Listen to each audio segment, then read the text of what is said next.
quais são as recomendações vigentes para carboidratos? Depende da recomendação. Segundo as DRIs, a recomendação de carboidratos seria de 45% a 65% e, segundo a FAO, até 75%, com uma recomendação mínima de 55%. Essas recomendações já estão em processo de revisão, visto que elas estão sendo consideradas uma das grandes culpadas do aumento do índice de obesidade e diabetes no mundo. Então, onde que veio essas recomendações de que carboidratos devem ser consumidos num percentual de até 75%? Iniciou com o conceito de que a gordura é vilã. E quando que iniciaram os estudos relacionando a gordura com o aumento do risco para a doença cardiovascular e risco para a mortalidade? Num artigo que foi publicado no ano de 1967, numa renomada revista, cujos pesquisadores colocaram que, baseado em estudos epidemiológicos não experimentais, não clínico randomizados, onde eles colocaram que gordura e colesterol são as causas alimentares das doenças coronárias. E ainda diminuiu o efeito da sacarose no impacto das doenças cardiovasculares. Esse artigo foi determinante para a realização das recomendações nutricionais. E se você observar nos autores, um deles, o Dr. Hegstedt, um PhD, ele foi o autor principal do estudo e ele que iniciou a redação das diretrizes em 1977 no governo federal dos Estados Unidos. Você sabe que nós não temos recomendações brasileiras. As nossas recomendações, elas são baseadas nas diretrizes internacionais, que foram inseridas em 1977, sendo que um dos autores daquele artigo que eu mostrei para você foi um dos precursores, dos principais redatores das diretrizes.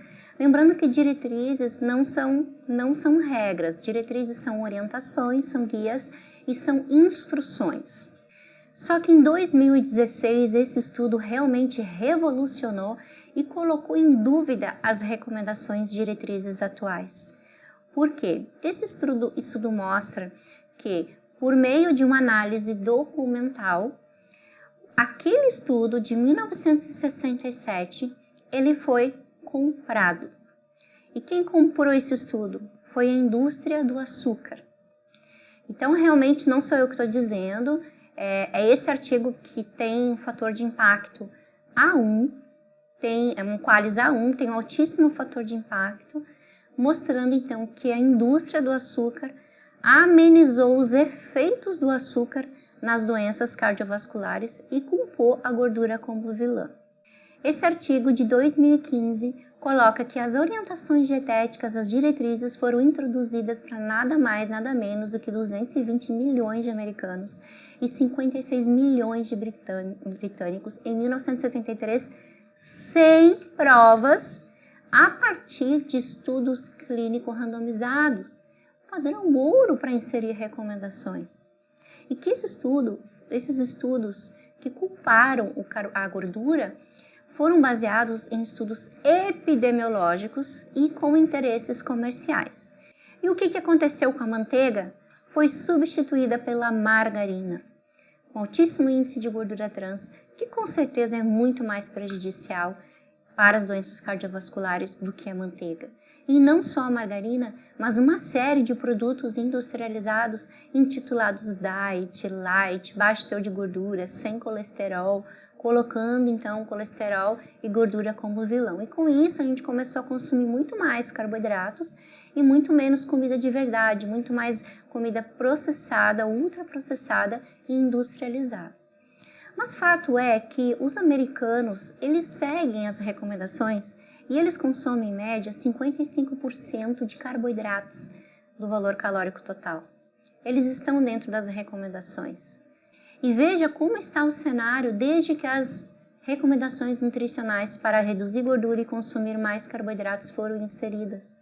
Aumentou muito o índice de sobrepeso e de obesidade.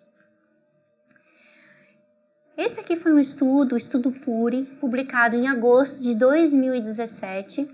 Foi um estudo assim que, apesar de ser um estudo epidemiológico, né, que a gente não considera aí padrão ouro como metodologia de estudo para inserção de recomendações, só que ele foi publicado nada mais, nada menos do que na revista Lancet.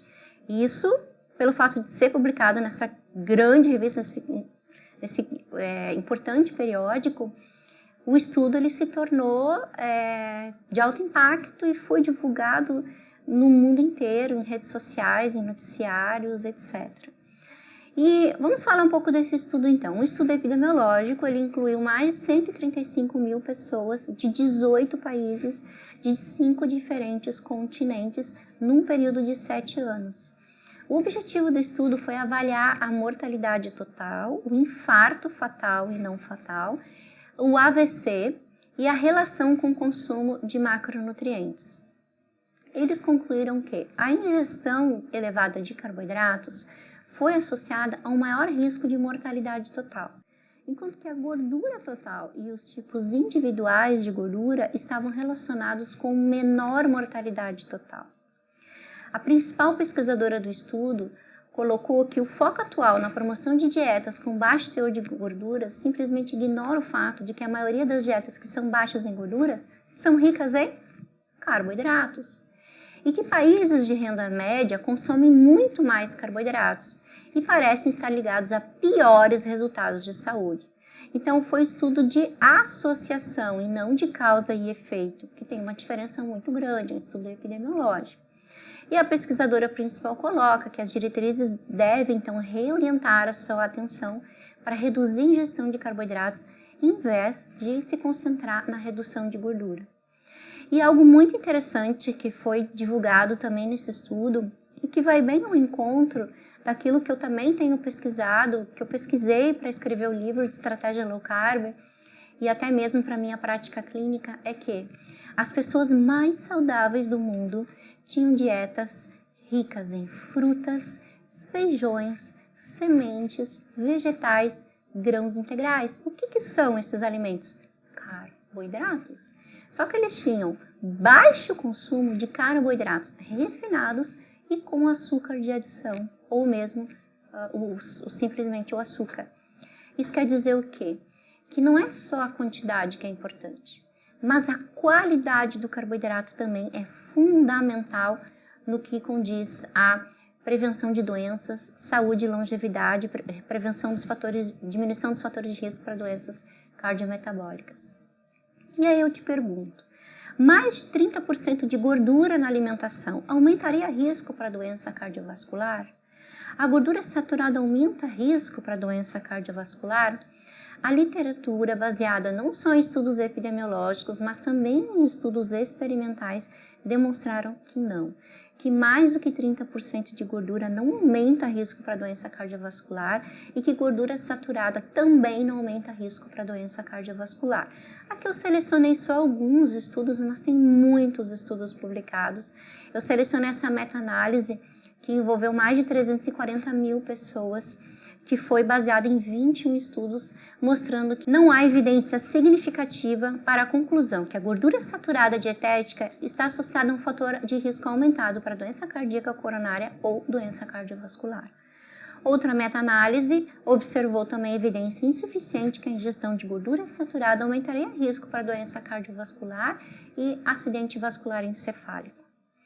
Um estudo com obesos, com 322 obesos, mostrou que a dieta rica em gordura, com 39% de gordura e 12% de gordura saturada, que seria um pouco mais do que as recomendações, que colocam até 10%, e para pessoas que têm doenças cardiovasculares ou têm fatores de risco aumentado, até 7%, utilizando uma low carb moderada, com 40% de carboidrato, em comparação com a do estilo mediterrânea, que eles colocam que tem até 30% de gordura e tem uma quantidade maior de carboidratos, menor de proteínas, e comparando com a low fat. A low carb foi considerada mais benéfica na prevenção de doenças cardiovasculares, porque melhorou a razão HDL e LDL. Normalmente, quando a gente faz uma dieta hipocalórica, que o paciente perde peso e que não é uma dieta low carb, Normalmente há uma redução de colesterol LDL, mas também há redução de colesterol HDL. E isso é muito ruim, quando a gente diminui essa razão HDL, LDL, aumenta os fatores de risco para doenças cardiovasculares. E nesse estudo, comparando então a low carb com a dieta do estilo mediterrâneo e a dieta low fat, a que teve então melhor relação LDL-HDL, uma relação colesterol LDL-HDL mais favorável para diminuir fatores de risco cardiovasculares, seria então a dieta do estilo low carb. E o interessante é que nesse estudo foi mostrado que mais de 50% dos pacientes hospitalizados com doenças cardiovasculares tinham níveis normais de colesterol LDL. Então, será que é só o colesterol LDL que é um preditor para doença cardiovascular? Será que se uma dieta low fat eu diminuir o LDL, eu vou ter um impacto significativo na prevenção dessas doenças? Parece que não. O que a literatura tem mostrado é que outros fatores são determinantes para a predição de doenças cardiovasculares, entre eles o alto colesterol total, o LDL alto do tipo B e baixo LDL do tipo A. Você sabia que há dois tipos basicamente de colesterol LDL, o do tipo A e do tipo B?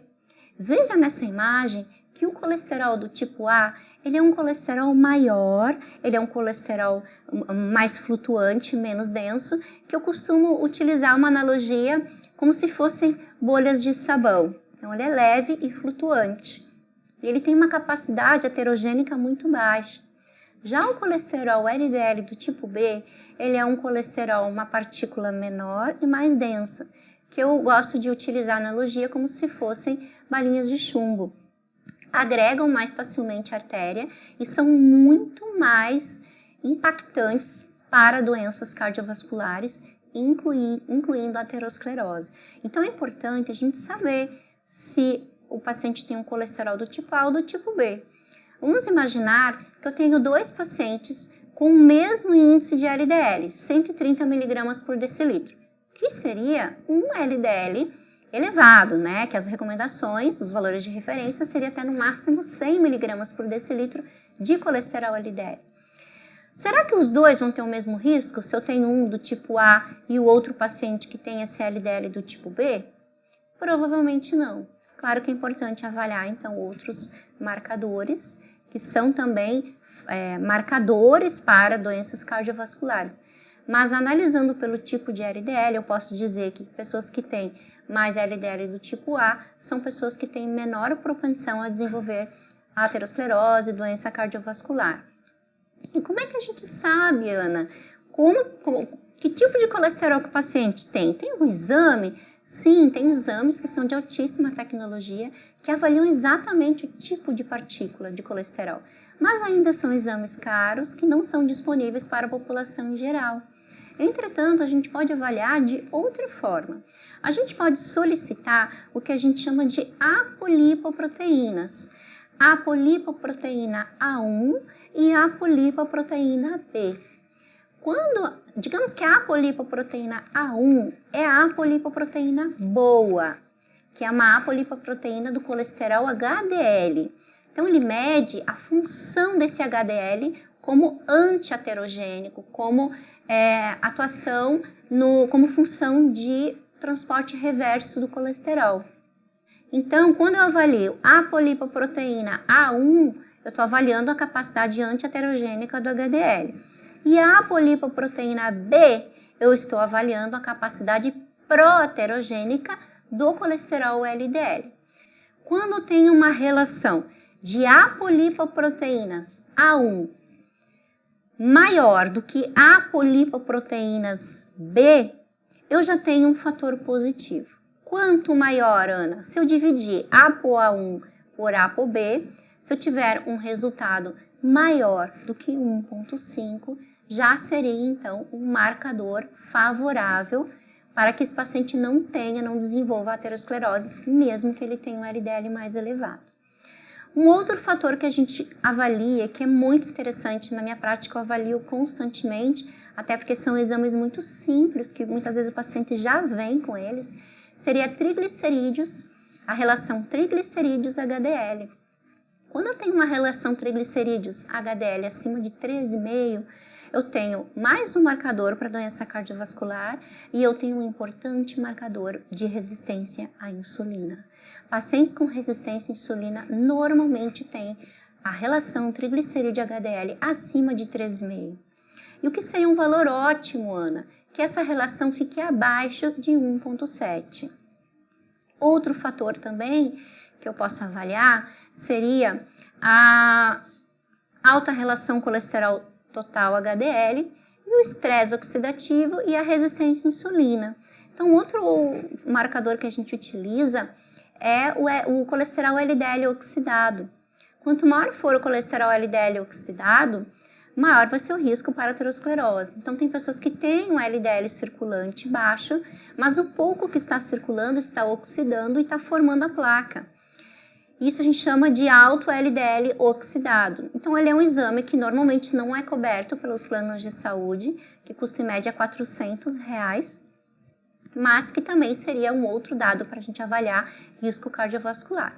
E, obviamente, se o paciente tem resistência à insulina, ele também vai ter um risco aumentado para as doenças cardiovasculares. Então, nessa imagem aqui, a gente consegue observar o colesterol LDL sendo retido, então, na camada íntima da artéria pelas proteoglicanas. Esse colesterol LDL, então, ele é submetido a espécies reativas de oxigênio que oxidam esse colesterol e que vão formar o LDL oxidado. Esse LDL oxidado vai ativar uma cascata celular endotelial que vai atrair, por exemplo, moléculas de adesão, como ICAM, VCAM, vão diminuir a secreção de óxido nítrico, vão aumentar a secreção de MCP1, MCSF, e isso vai culminar para a formação da placa. Esse trabalho mostra que a estratégia low carb, high fat pode ser até favorável à prevenção de doenças cardiovasculares. Esse artigo ele está disponível no material de apoio e eu sugiro como leitura obrigatória para quem quer estudar um pouco mais sobre a low carb e ou aplicá-la. A estratégia low carb ela gera redução da ApoB. Lembra que a ApoB seria então a capacidade proaterogênica do colesterol LDL. Ele pode aumentar sim o colesterol LDL em algumas pessoas, por isso que é normal que até 10%, 12% do colesterol LDL aumente, mas como o colesterol HDL também tende a aumentar, não impactaria como marcador nas doenças cardiovasculares.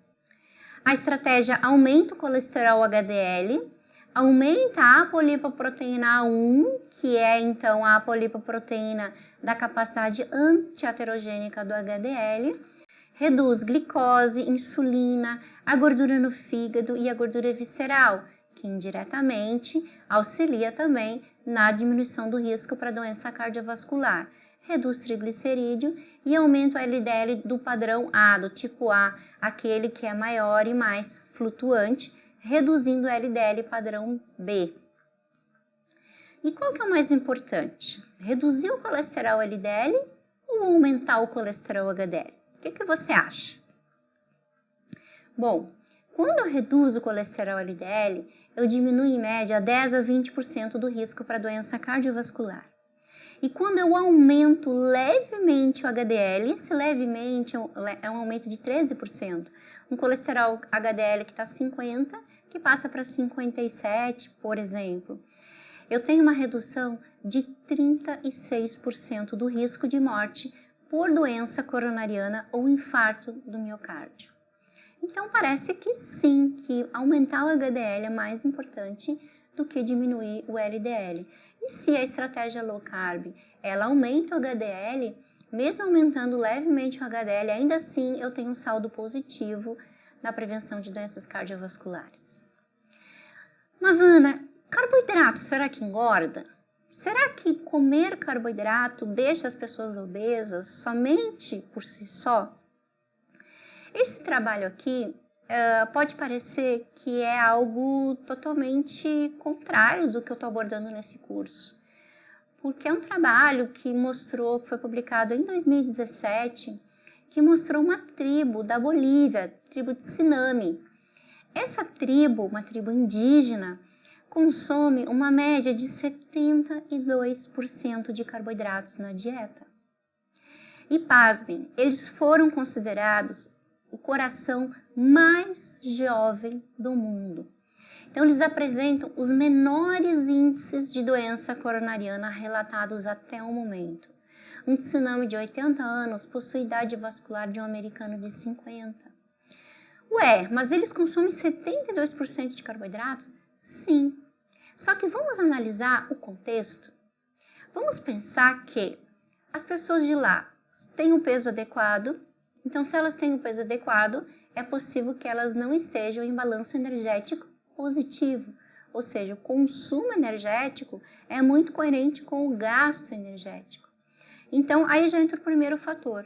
Uma dieta com mais carboidratos dentro de um contexto normocalórico provavelmente não seria prejudicial. Agora, a questão muito importante. O índice de atividade física é muito alto.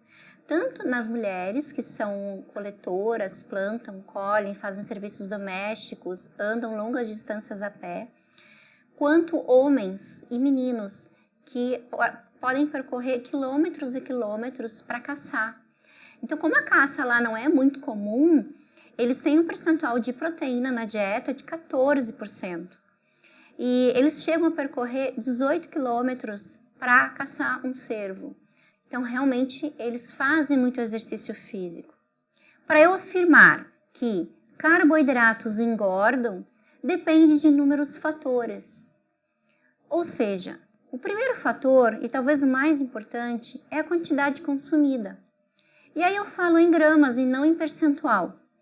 Porque vamos pensar que você consome 1.000 calorias dia e que consome 65% de carboidratos. Se a gente for converter esse percentual em gramas, a quantidade vai ser baixa, porque a quantidade de calorias também é reduzida. Agora, 65% de uma dieta de 2.500 calorias, realmente o consumo de carboidratos é elevado. Por isso, é melhor que a gente sempre avalie em gramas para analisar adequadamente a capacidade lipogênica desses carboidratos consumidos. O tipo de carboidrato, isso é fundamental. Então, se a gente for ver, se for um percentual de carboidratos mais alto, mas esse carboidrato for rico em fibra, comida de verdade, não refinado, não ultraprocessado, sem adição de açúcar, eu tenho um perfil nutricional muito mais favorável para a saúde. E no estudo que nós vimos de Tsunami, sabe quais eram os carboidratos que eles consumiam? Banana verde, banana madura, frutas silvestres, muitas raízes, principalmente o aipim ou a macaxeira, e não consumiam absolutamente nada de carboidratos refinados, nem tampouco açúcar. Isso quer dizer que eles consumiam 72% de carboidrato, mas era um carboidrato de qualidade. O nível de sensibilidade e resistência à insulina, quanto mais resistente à insulina, menos carboidratos o indivíduo vai precisar para ter uma resposta lipogênica. Por isso que muitas vezes, quando o paciente tem uma alta resistência à insulina, ele só vai responder com uma very low carb ou com uma low carb restrita. Polimorfismos, então há polimorfismos já especificados de genes FTO, MC4R, PPR-gama, que mostram então que pessoas metabolizam mais facilmente ou menos facilmente o carboidrato. Então, a genética do indivíduo também vai mostrar se ele é mais propenso ou não a formar gordura a partir dos carboidratos, o conteúdo calórico, o tipo de fibras musculares. Então, há pessoas que têm fibras musculares que são mais oxidativas, outros menos oxidativas. Então, fibras musculares mais do tipo vermelha oxidam mais fácil, queimam mais rápido o carboidrato e, portanto, o tipo de fibra muscular pode determinar a resposta lipogênica. Outro fator é o nível de gordura intrahepática, gordura no fígado. Pessoas que têm esteatose hepática tendem a metabolizar menos o carboidrato. Isso significa que a resposta lipogênica frente ao consumo de carboidratos é mais sensível em pessoas que têm gordura no fígado e esteatose hepática. E é muito comum pacientes obesos com gordura na região abdominal, visceral, ter gordura no fígado, e como normalmente os exames não trazem alterações no início da doença, tanto leve quanto moderada, é importante então verificar com o paciente se ele tem um ultrassom de abdômen total para verificar a presença de gordura no fígado. Se tiver, provavelmente ele vai precisar de uma estratégia com menos carboidratos. O momento consumido, então a resposta lipogênica ao consumo de carboidratos após um jejum noturno, por exemplo, ou no pós-treino intenso, é menor do que no período noturno, sem exercícios e antes de dormir. O sexo, mulheres tendem a metabolizar menos os carboidratos, homens metabolizam melhor o carboidrato. A idade, pessoas mais jovens, adolescentes, crianças, metabolizam muito bem o carboidrato, diferente de idosos. E a composição corporal, quanto maior o nível de treinamento, quanto mais massa muscular, melhor a metabolização desses carboidratos. Então, uma mulher ali na menopausa, com alto percentual de gordura, tende a não metabolizar muito bem os carboidratos. E como que o metabolismo vai responder à restrição de carboidratos? Tanto a hiperinsulinemia quanto a hiperglicemia, a hiperinsulinemia e a hiperglicemia em condições de jejum, o aumento da hemoglobina glicada, a hiperglicemia pós-prandial, a hiperlipidemia, baixos níveis de adiponectina e aumento de marcadores inflamatórios no plasma, como proteína C reativa, são os principais causadores do diabetes tipo 2. Mas o estágio pré-diabetes tipo 2 é o estágio da resistência à insulina. E a principal causa da resistência à insulina é a hiperinsulinemia. A hiperinsulinemia ocorre quando a gente tem um alto consumo de carboidratos, principalmente refinados, e quando há presença de gordura no fígado e outros marcadores como processo inflamatório crônico subclínico, no caso da obesidade, normalmente presente, a disfunção no funcionamento das mitocôndrias e também a alteração de retículo endoplasmático. Como que a gente sabe se o paciente tem ou não resistência à insulina? É muito fácil a gente avaliar isso por meio de 2 exames bioquímicos e por meio de um software chamado Roma Calculator. Este software está disponível gratuitamente no site da Universidade de Oxford. E aí você vai baixar esse programinha que você visualiza aí na tela. No campo, então, da glicose, você vai digitar os níveis da glicemia sérica em jejum, sempre lembrando de marcar em miligramas por decilitro, que é a unidade de medida que é utilizada no Brasil. E você vai colocar os níveis de insulina utilizando microunidades por miligramas. E aí você vai ter resultado de percentual beta, percentual de sensibilidade à insulina e o IR, que é o índice de resistência à insulina. O percentual beta é interessante que ele fique próximo a 100. No caso de resistência à insulina, normalmente esse percentual beta vai ficar próximo a 130, 150, até acima de 200. Isso significa que as células beta-pancreáticas estão trabalhando demais, trabalhando muito, para dar conta de produzir insulina suficiente para colocar essa glicose dentro da célula. E aí, quanto maior o percentual beta, menor o percentual OS. Ou seja, quanto maior a resistência à insulina, menor a sensibilidade à insulina. E o R, então, seria o índice de resistência à insulina, que o ideal seria próximo a 1, 0,9, 1,5. Se um paciente tem um IR acima de 2,5 associado ao excesso de gordura corporal ou excesso de peso, eu já tenho aí um forte preditor para a resistência à insulina. Outro dado importante, sem a utilização do cálculo de Roma, é você avaliar basicamente a insulina em jejum e a glicose em jejum. Uma insulina em jejum ótima é abaixo de 5. Uma insulina em jejum acima de 10 já é considerado uma pré-resistência à insulina. E acima de 25 já é consolidada uma resistência à insulina, principalmente se você cruzar com o dado de relação triglicerídeo e colesterol HDL acima de 13,5. E ainda uma glicose em jejum acima de 140, como uma insulina em jejum acima de 10, também já são fortes indícios para a presença de resistência à insulina. Quanto maior for a oxidação de carboidratos, menor a oxidação de gordura. Entenda que no nosso organismo, a energia preferencial, a energia mais fácil de ser utilizada é a glicose. Quando você tem um alto consumo de carboidratos, o que teu corpo vai fazer? Ele vai utilizar esse carboidrato como fonte de energia e vai economizar a oxidação de gordura. Quando você diminui o carboidrato, você vai buscar outros substratos energéticos para manter o nível de glicemia adequado. Quando a gente faz exame de glicose em jejum, a gente vai ver que fica 70, 75, 80. Como que a nossa glicose fica nesse índice se a gente não comeu nada, se a gente está em jejum?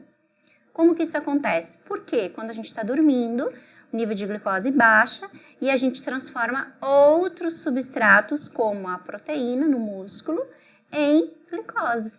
E aí a gente consegue manter os níveis de glicemia a um nível que não gere, então, a hipoglicemia. Quando a gente diminui o carboidrato da dieta, a gente vai, então, ativar outros sistemas para fornecimento de energia, ou seja, a gliconeogênese, que é a formação de aminoácidos em glicose. Esses aminoácidos podem vir do músculo ou podem vir da proteína da dieta. E também a gente utiliza como fonte de energia corpos cetônicos, que vêm do metabolismo da gordura. Então, a gente utiliza melhor corpos cetônicos como fonte de energia, os aminoácidos que pela neoglicogênese formam então glicose, e a gente usa também o próprio ácido graxo, a própria gordura, principalmente em nível muscular, como fonte de energia. Por isso que quanto maior o consumo de carboidrato, menor a oxidação lipídica. Quanto maior o consumo de carboidratos, maior a oxidação de carboidratos, menor a oxidação de lipídios. Bom, esse aqui é um esquema que relembra a lipólise. O início da lipólise, da quebra da gordura, ocorre por ativação da termogênese, principalmente pela ativação do sistema nervoso simpático e de seus receptores adrenérgicos. A via mais significativa e mais estudada é a via beta-adrenérgica, principalmente a beta-3 adrenérgica, ou seja, o beta-3 adrenoreceptor.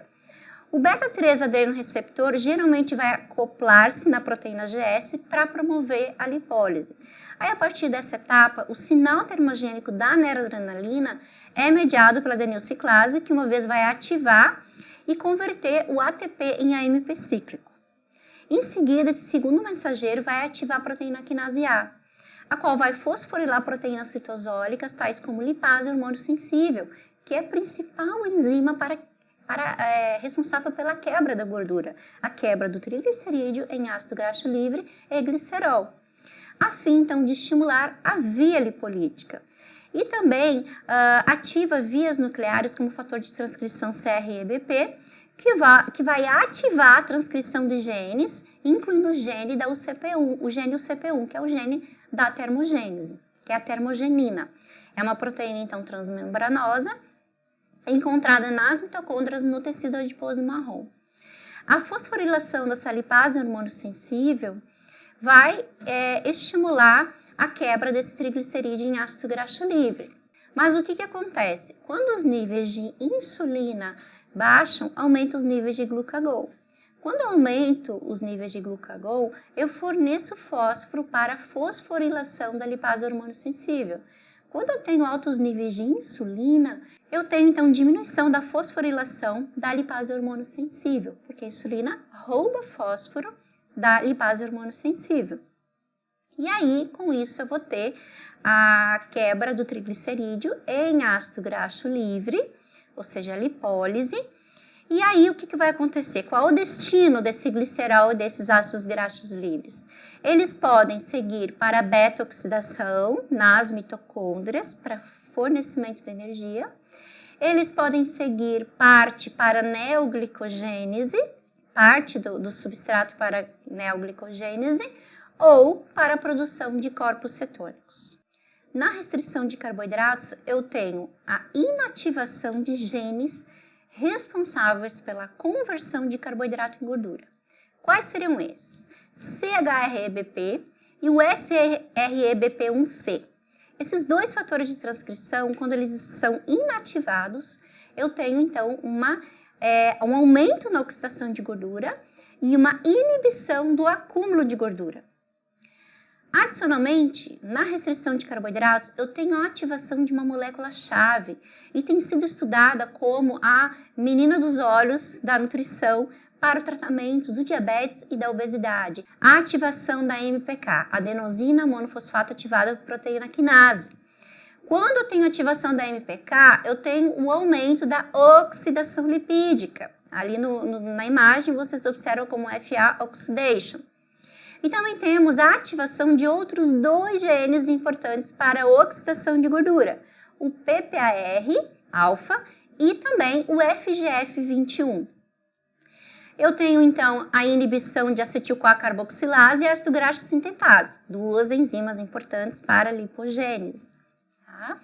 E aí, com isso eu tenho maior produção de corpos cetônicos, justamente porque a ativação dos sensores da restrição energética ou restrição de carboidratos.